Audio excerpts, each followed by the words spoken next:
بسم اللہ الرحمن الرحیم۔ السلام علیکم۔ آپ سب لوگ کیسے ہیں؟ اللہ تعالیٰ سے دعا ہے کہ آپ سب لوگ خیریت سے ہوں گے۔ آج میں آپ کے سامنے ایک بہت ہی دلچسپ مضمون پیش کروں گی۔ امید ہے کہ آپ اس کو لائک کریں گے۔ آج کا جو ٹاپک ہے وہ حضرت آدم علیہ السلام کے متعلق ہے کہ جب اللہ تعالیٰ نے حضرت آدم علیہ السلام کو پیدا کرنا چاہا تو فرشتوں اور اللہ تعالیٰ کے درمیان جو گفتگو ہوئی وہ آج ہم اس ویڈیو میں سنتے ہیں۔ آئیے شروع کرتے ہیں۔ حضرت آدم علیہ السلام کی پیدائش سے پہلے پروردگار عالم نے اپنے بڑے احسان کے ساتھ فرشتوں کی جماعت میں آدم علیہ السلام کی پیدائش کا ذکر کیا۔ سورۃ بقرہ رکوع نمبر 4 میں اللہ پاک نے ارشاد فرمایا، اور جب کہا تیرے رب نے واسطے فرشتوں کے، بے شک میں پیدا کرنے والا ہوں زمین میں ایک خلیفہ۔ جب ملائکہ نے یہ حکم سنا تو معلوم کر لیا کہ آدم علیہ السلام خدا کا بڑا برگزیدہ بندہ ہوگا۔ نمبر 1، اس کی پیدائش سے پہلے ہی منادی کر دی۔ نمبر 2، یہ کہ وہ خدا کا نائب ہو کر زمین میں حکومت کرے گا۔ مگر جب فرشتوں کو یہ بھی معلوم ہوا کہ اس کا خمیرہ اور مادہ ایسے اجسام مختلف الطباع سے ہوگا کہ جس کو قوت شہویہ و غضبیہ بھی لازم ہے، تو جس سے خواہ مخواہ بدکاری وغیرہ فسادات ظہور میں آئیں گے، پھر نہایت عاجزی اور انکساری سے سوال کیا کہ الہی، پھر ایسے کو خلیفہ بنانے کی کیا حکمت ہے؟ رہی تیری تسبیح و تقدیس تو اس کے لیے ہم ملائکہ موجود ہیں جن میں قوت غضبیہ اور شہویہ کا مادہ ہی نہیں۔ پروردگار عالم نے فرمایا کہ جو کچھ مجھے معلوم ہے وہ تم کو معلوم نہیں۔ اللہ تعالیٰ نے سورۃ بقرہ رکوع نمبر 4 میں پھر ارشاد فرمایا، کہا فرشتوں نے، کیا تو کرتا ہے زمین میں اس کسی کو جو فساد کرے زمین میں اور بہائے خون، اور ہم تیری تعریف کے ساتھ تسبیح اور پاکیزگی بیان کرتے ہیں۔ پروردگار عالم نے جواب دیا، میں جانتا ہوں جو تم نہیں جانتے۔ خلیفہ کا یہ مطلب ہے کہ یک بعد دیگر تمام انبیاء کرام خلیفہ رہیں گے۔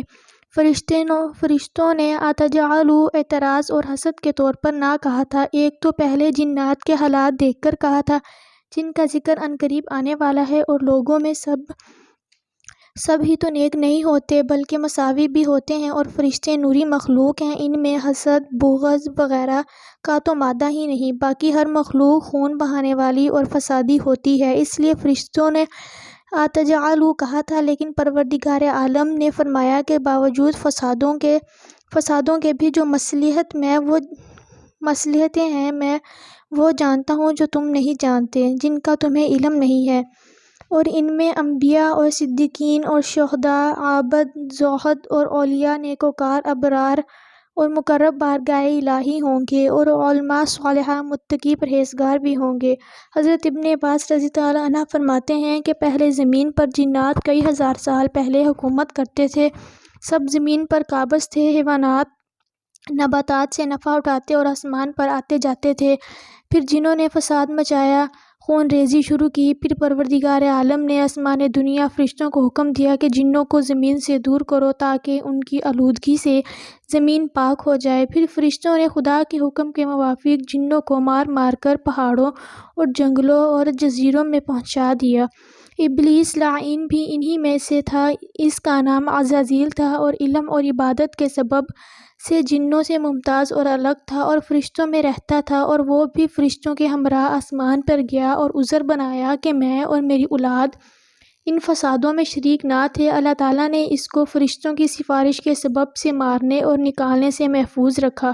پھر شیطان کو یہ طمع ہوا کہ سب جنوں کو مار کر نکالا گیا ہے بغیر میرے، اب میں ان کی جگہ قابض اور متصرف رہوں گا۔ پھر عبادت میں زیادہ کوشش کرنی شروع کی۔ جب آسمان کی طرف سے دنیا کے فرشتوں کو کوئی حکم پہنچتا تو یہ لعین فرشتوں سے پہلے اس کام کو پہنچتا اور فرشتوں کے ساتھ مل کر اس کام کو سر انجام دیتا۔ پھر آسمان میں اس کی قدر و منزلت اور زیادہ ہوگی، اور اپنے دل میں اس بات کا امیدوار ہو گیا کہ اب دنیا کی خلافت مجھے ملے گی۔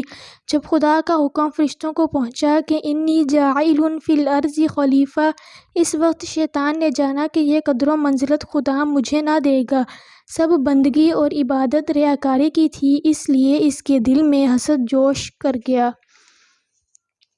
جنات کئی ہزار سال آدم علیہ السلام کی پیدائش سے پہلے دنیا پر آباد تھے، چنانچہ اللہ تعالیٰ نے قرآن پاک میں ارشاد فرمایا، البتہ پیدا کیا انسان کو ہم نے بجنے والی مٹی سے، جو بنی ہوئی تھی کیچڑ سڑی ہوئی سے، اور پیدا کیا جنوں کو بہت پہلے آگ سے۔ ابلیس عبادت کی وجہ سے جنات میں جدا ہو کر فرشتوں میں رہتا تھا۔ امید ہے کہ آپ کو یہ ٹاپک پسند آیا ہوگا، تو اس کو لائک کریں اور اپنے دوستوں میں بھی اس کو شیئر کریں، اور ہمارا چینل سبسکرائب کریں، اور انشاءاللہ ملتے ہیں اگلی ویڈیو کے ساتھ۔ تب تک کے لیے اللہ حافظ اور اپنا خیال رکھیے گا۔